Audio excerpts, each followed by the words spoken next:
Hey guys, so stress is what we're going to be talking about today, and I think a lot of people can relate to this.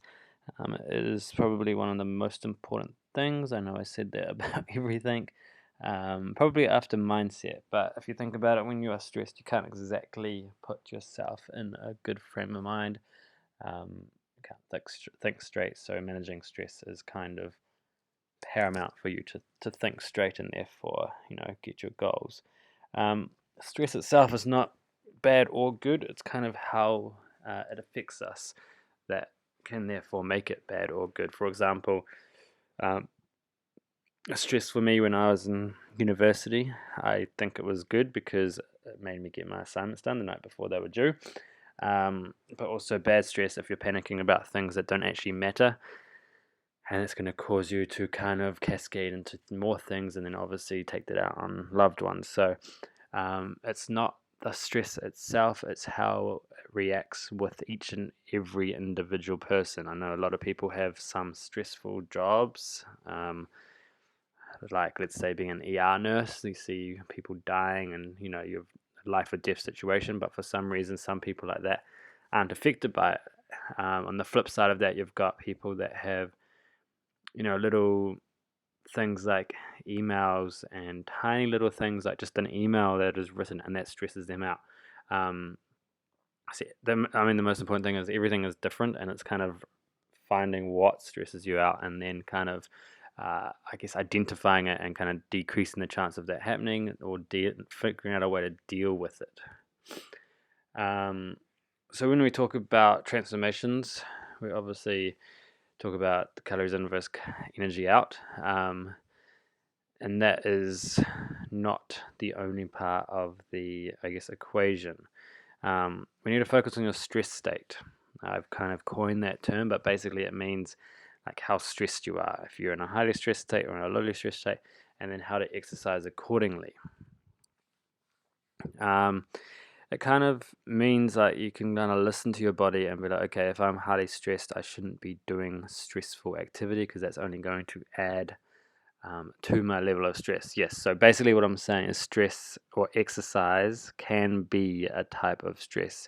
And again, it depends on how we react with the stress levels. But if you are in a highly stressed state, your body, like I said, I think in the nutrition seminar, doesn't actually burn fat as well as it should because you're telling your body you're in starvation mode and therefore you are going to burn muscle as an energy source because it is worth less energy, and your body will hold on to fat because it is worth more energy, and therefore you're saying, I'm starving, I need to hold on to everything that is worth the most amount of energy just in case I'm going to be starving for another week or another 3 months. So that's kind of like your survival mechanism that your body has been built in. So when we're talking about stress, we need to look at, stress and rest is kind of a very um, comes hand in hand, because when you rest, you are recharging your batteries in terms of the stressful day that you've had ahead of you. That's why a good night's sleep is so important. So how do we find stress? We can do blood tests like adrenal fatigue levels, cortisol levels. We can do stress tests. We can look at current composition of your body. Usually if you're stressed, you hold your fat in certain different areas. And then based on your stress level, you'd look at your exercise type. Obviously, we're going to look at posture and movement analysis. So we talked about that already. And then we're going to also look at the best kinds of food for you in that level and supplements. So you can kind of imagine here that if you are highly stressed, when we come down to here, we're not going to do a highly stressed activity. We're going to do something like yoga or go for a walk. If you're not stressed here, then we can do that highly stressed activity. Same thing over here. If you're highly stressed, you're not going to have your cheat day because that's just going to make it worse. Okay, you're not going to have the things like caffeine because that's going to make things worse. Okay, and then once you are in this area, if you know that you can figure out what your stress state is, then we just repeat this, and that's how you're going to get the results. Scale up. So like I said, you need to figure out how the stress affects you, how you deal with stress, and how to prevent it. Okay, and then we find out the type of exercise that is good when you're stressed versus not stressed, and the foods you should eat when you're stressed and not stressed. And I think it is important to realize that stress is almost more important, because if you're eating the wrong food when you're stressed or exercising in the wrong way, you're not going to get the results that you want. I think a lot of people kind of miss that part out. Everyone talks about nutrition, exercise are the key things, but um, hormones, stress, that kind of thing also plays a massive part. And there's two main hormones when it comes to stress. Cortisol is a stress hormone. It's actually released a lot when you sit on your butt. Okay, um, and adrenaline. Adrenaline is the one that pushes you into the uh, starvation mode. Okay, and if you have too much adrenaline release, you get into adrenal fatigue, and that is bad news. Big bad news. That means you're basically going to be tired all the time. Your quality of sleep is not going to be very good. You're going to wake up tired, and you need to kind of back off a lot from your current lifestyle. So things you can do right now to kind of work on, your stress levels, is you actually have to acknowledge them. Okay, you kind of have to be like, okay, well, I'm stressed, but why? And if it's actually worth something being stressed over, then fine, be stressed about it. Okay, but think, what is the worst thing that can happen? If you're going to be, let's say the tube, for example, is running late, is there a point of being stressed about it? You can't change that. And what is the worst thing that can happen? You're going to be home late. You're going to have dinner late. But are you going to live at the end of that? Of course you are.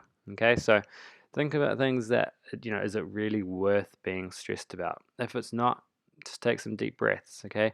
When I say take deep breaths, you may find this funny, but when you take deep breaths, your body is telling itself, or you're telling your body that you're okay, and you're pulling yourself out of adrenal, basically, you're pulling yourself out of the adrenaline being released. So if you can actually breathe with your hand on your stomach and actually inhale and let your stomach rise and exhale and your stomach will fall, that is telling your body that you are safe. You're not in starvation mode, you're not in fight and flight response. You can breathe properly and therefore you're going to de-stress. You can do that anywhere. However, if you are highly stressed, then focus on doing light types of exercise when that occurs. So that is like yoga, stretching, or going for a walk. And then start to be more conscious of the quality of calories you are eating and the type of exercise that works best for you, and then scale it up. So quality of calories, that means don't have all these empty calories, alcohol, caffeine, that kind of thing. Caffeine obviously is not a calorie, it's a stimulant, and it does make your body release adrenaline as well. And if you're just sitting down on your butt working, you're not really going to get the best results coming from that. Things to avoid is obviously exercise intensely when you're highly stressed, avoid caffeine and other stimulants, and avoid starving yourself and over-exercising. Okay, people think more is more. Sometimes less is more. Okay, sometimes you need to rest. Sometimes you need to recover. If you've had a long day, a stressful day, then you don't need to smash yourself in the gym and then starve yourself. You should never really be starving yourself. But listen to your body. It doesn't necessarily mean listen to it when it tells you to have chocolate. It just means, if you're stressed, just chill. Okay, take some time for yourself. If there's only one thing you take away from this webinar thing, this is the golden rule. So exercise intensely in the morning. That's kind of spelled wrong, but you get it. Exercise intensely in the morning before the day's stress affects you. So it's very rare, or it's less likely that you're going to be stressed in the morning because you would have slept and you would have woken up and you can go through your daily routine. You can write your to-do list, make your bed, be grateful, and then just exercise intensely because your body is in a state where it's going to react best. Okay, and then do your calming exercise like walking and yoga after work. So if you can kind of work that into your routine, you're going to be a lot less stressed. So something like that would look like Monday, Wednesday, Friday, exercise in the morning before you go to work, and then Tuesday, Thursday, do a nice walk, do some yoga, that kind of thing. That makes sense. You're going to get your stretching, you're going to get your exercise, but you're not going to kind of overdo it and have detrimental events or effects on your body. So how do you know we are overstressed?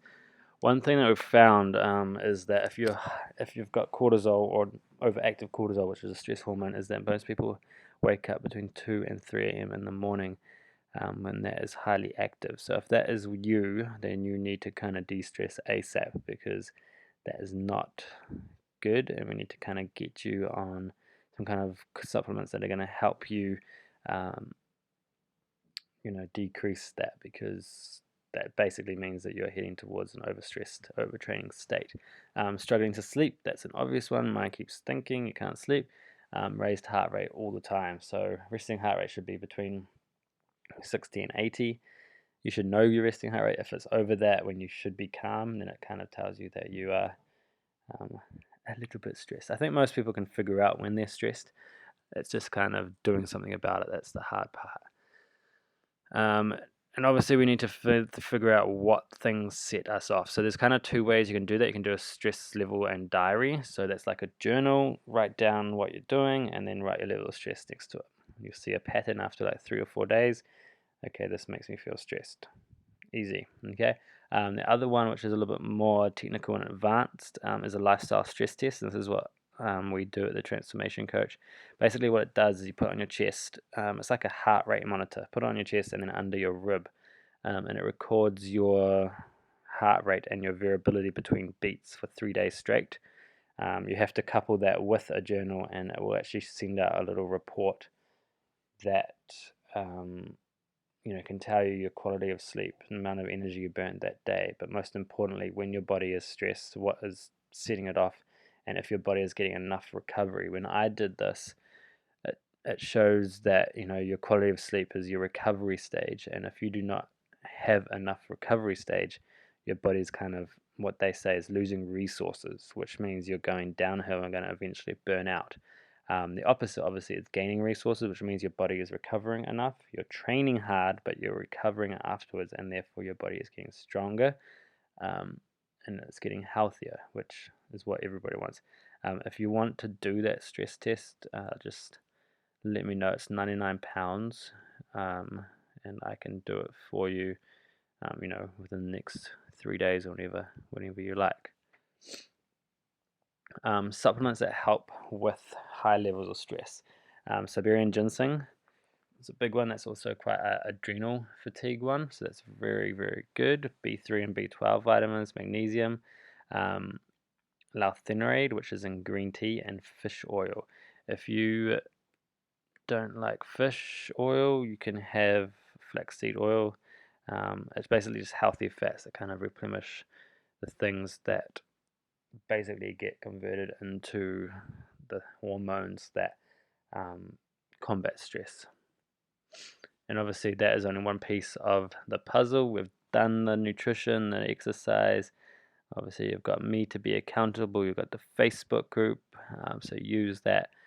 I think the next little chat we're going to have is going to be nutrition part 2. So if you have any questions, if you want that test done, stress is not something to be overlooked. Okay, stress can literally kill people. So you need to kind of get that under control, and then the other two main things, exercise and nutrition, is going to fall into place, and we just have to keep you accountable. And that is everything.